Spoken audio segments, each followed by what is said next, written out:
And if you, you listen to me. If you defeat this giant, you are going to get ahead in life. I know, oh, y'all, when you read the story of David, you think that David just did it because David he just loved God so much that David loved God. But let me tell you something. David came down there while they were fighting in war, and they were talking, and David heard them say, the man who wins and defeats this giant, his father's house going to be tax-free. He's going to marry royalty. He's going to get the king's daughter. David said, what? And this is an uncircumcised Philistine, and I'm anointed to win, and God and all of the God of Israel is behind me, and I'm going to run from this. Oh, you listened to me. David went right after Goliath, and David got exactly what was promised. He was rewarded. All right, we're going to take about 5 minutes, and we're going to check your debt condition. Now, all of you, do we have, okay, let's pass this out. No, not the workbook, the copies. Oh, no. A sheet of paper. Do we have copies of those? Oh, okay. I was like, I saw the picture of the, okay, I got it. My staff is so, so excellent. They do everything, so extravagant. They got the picture of the workbook and everything. I said, well, you can't just give out the free workbook like that. Okay, here it is. Everyone get one of these. We're going to check your debt condition. We're going to see. Now, if you have a book, you can use your book. If you have a book, you can use your book. But everybody can participate even if you don't have a book. Now, why is this important? Because if you watch this, you can never correct what you're unwilling to confront.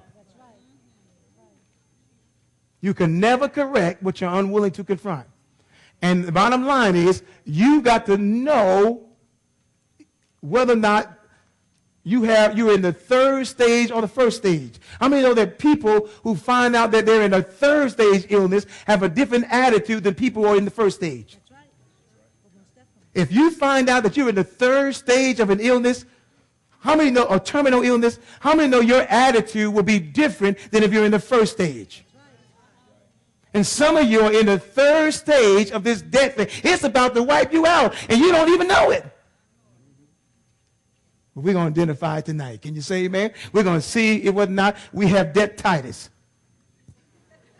Come on, they don't call me the debt doctor for nothing. I'm going to diagnose your debt condition. We're going to find, come on, listen to me. We're going to prescribe, we're going to describe the condition, and then we can prescribe the cure.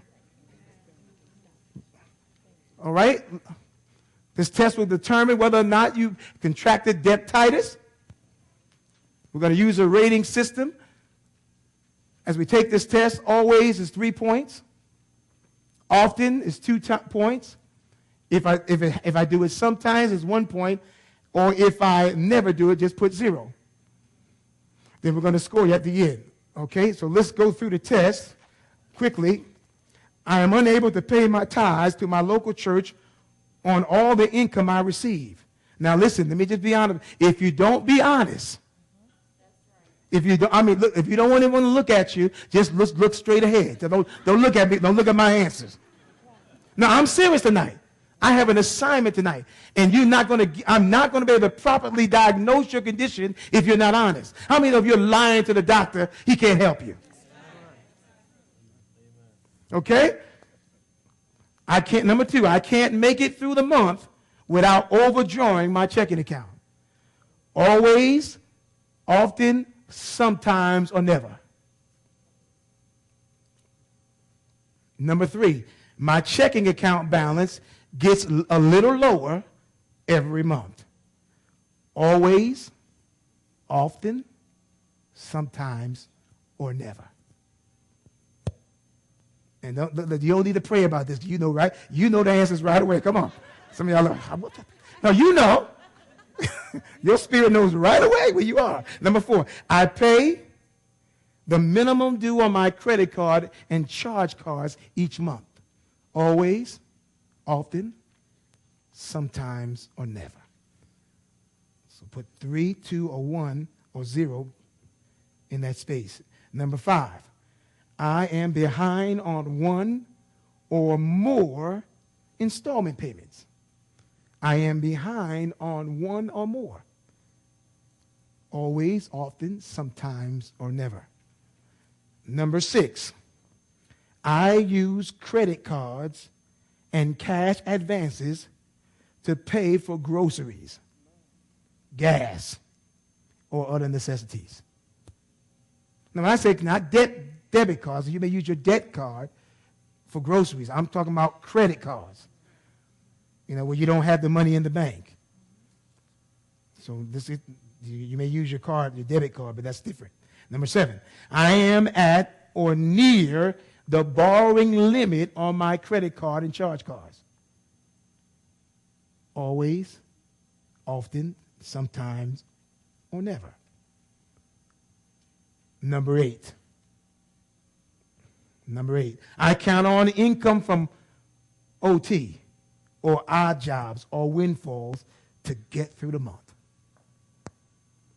Always, often, sometimes, or never. You got to take it serious. Because if you don't take this serious and write it down, you're never going to know. So we're gonna make some progress tonight. We're gonna learn something tonight. We're not going to run out here and say, "Oh, did we have a good time?" We're gonna really make some progress in our lives tonight. Come on, are you listening to me? Number 9, I have no or a small savings account. Now you know if it's small or not. All right, let me help you out. If you got $5 in your savings account, that's small. Come on, amen.